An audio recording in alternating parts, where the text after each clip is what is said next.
আসসালামু আলাইকুম রহমতুল্লাহ। প্রিয় শিক্ষার্থী বন্ধুরা, আশা করি তোমরা সবাই ভালো আছো। তোমাদের তো আল্লাহ রহমত আমিও ভালো আছি।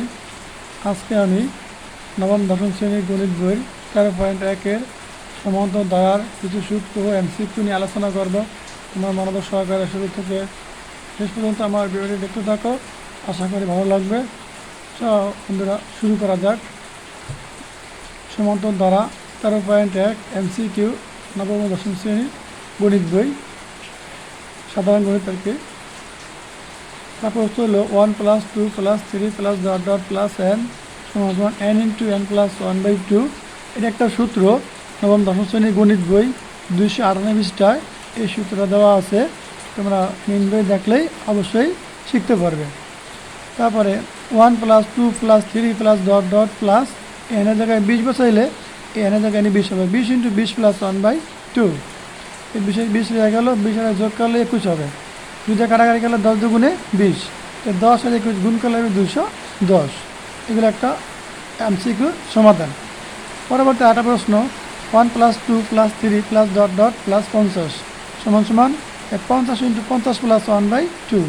তাহলে 50 হলে 2 দিয়ে কাটাকাটি করলে 25 দুগুণে 50 গুণ এই 50 আর যোগ করলে 51। তাহলে 25 আর 51 গুণ করলে 1275।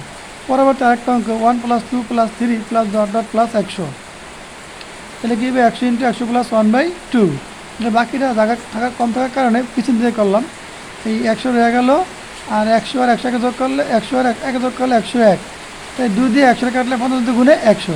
তাহলে 50 × 100 গুণ করলে হবে 50 মানে 5050। এই ছিল এই যে 1 + 2 + 3 + ... n × n + 1/2 এই সূত্র প্রয়োগ করে অঙ্কগুলোর সমাধান। এখন আমরা এই সাথে আরও একটা অঙ্ক দেখব।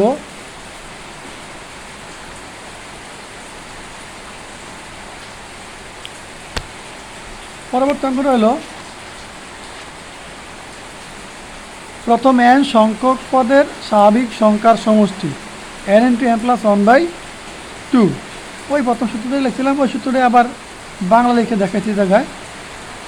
প্রথম 50টি স্বাভাবিক সংখ্যার সমষ্টি বা যোগফল নির্ণয় কেমনি করবা? এই 50 × 50 + 1/2। 50 গুণ 51, এই 50 যোগ করলে 51 হবে। 2 দিয়ে 50 কাটাকাটি করলে 25 হবে। 25 দুগুণে 50, 25 আর 51 গুণ করলে 1275। আগের অঙ্কটাই ঘুরিয়া ওই জায়গায় ছিল অঙ্ক আকারে, গাণিতিক আকারে, এই জায়গায় বাংলা লিখে দেখাচ্ছি এইভাবে।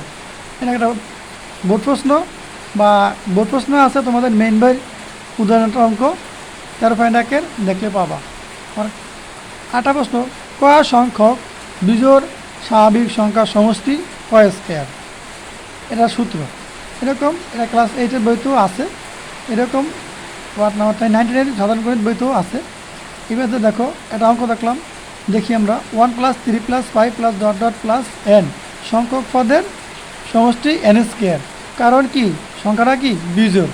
দেখো 1 3 5, তারপরে n সমেত বন্ধ দিকে n²।